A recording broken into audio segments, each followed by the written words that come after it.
So I've had this Hypery lithium phosphate battery for some time now, and I get a lot of people asking me how I'm getting along with it, what do I use it for, and to be fair, this is permanently set up as is in my garage, connected to the Victron Energy sine wave inverter. And realistically, all I ever use it for is to charge rechargeable batteries, ironically. So I have a rechargeable lawnmower down here, which runs a little tiny I think it's a 20 volt, 4 amp hour battery. And obviously it's seasonal when it gets used, but that gets charged by this. I also have some rechargeable batteries in the house which go to remote control, TV remote controls, game controllers and all that kind of thing. They come here and get charged as well. But above and beyond that, I don't really get the full use out of this. So a couple of days ago I did a video, and sadly I've lost most of the footage and I really don't feel like doing it all again, but I connected this to my Fridge Master freezer. Now this thing runs at about 85 watts. Now what I found out with this thing, because I was monitoring it via the Victron app, is that you will get this pulling power and then not pulling power, and pulling power and not pulling power, and that's obviously because the compressor turns on and off. Now the more you open that lid and close it, then the more the compressor will turn on and off, so the more power you will use. But by and large it's fairly well insulated, and I found that on the short test I did, there's my little dog, on the short test I did, it lasted I think about 9 hours, and the battery was down to about 45%. So that was quite a good rating, I thought, for the battery. But obviously it's not continual. It must be pulling a residual amount of voltage, but it's not continual. Then I tried my washing machine. Now I'm not too sure what that pulls, but I think they pull anywhere between 400 and sort of 1.4 watts, well 1.4 kilowatts, sorry, 400 watts to 1.4 kilowatts of energy. Now that did work temporarily. It started to do the cycle, and then it cut out after about a minute.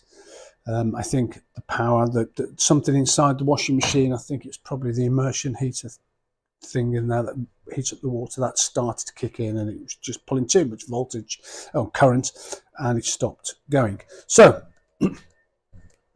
that's really what I use this battery for. It's been absolutely brilliant as far as I'm concerned for the things I use it for.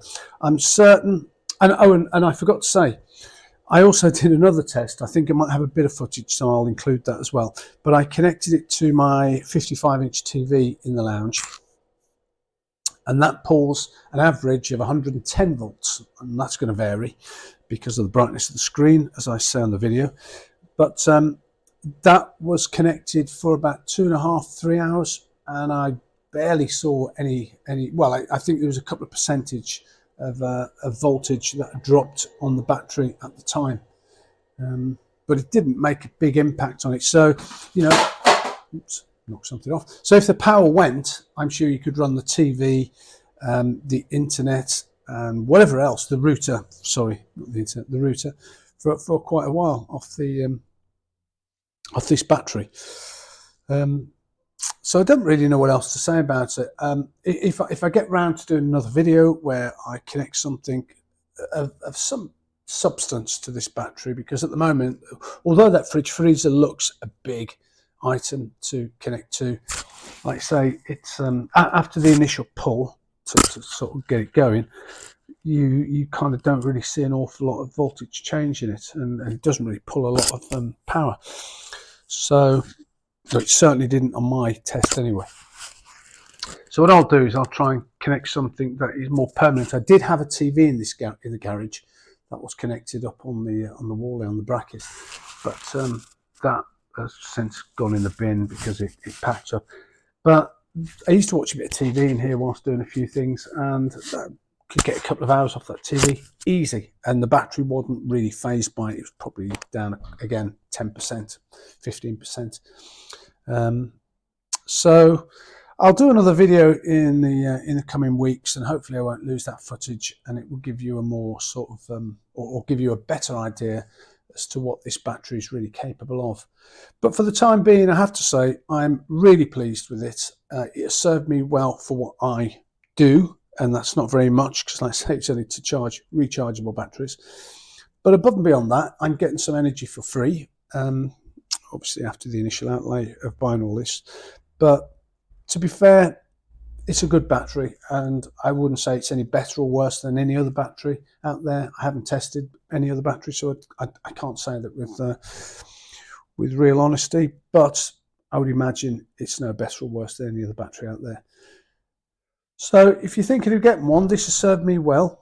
It hasn't given me any problems, no faults, and so absolutely, if you feel like buying a battery, a lithium phosphate battery, then go for one of these.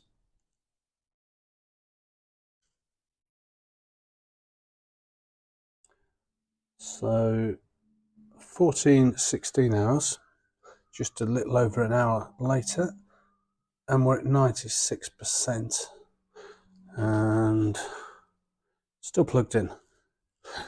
But it doesn't seem to be moving much is the problem, and I think the reason being is that it's only pulling power from here when the compressor turns on, which isn't that often at the moment because the fridge is very well, or the freezer is very well insulated, and it seems to be holding its own in retaining its the cold.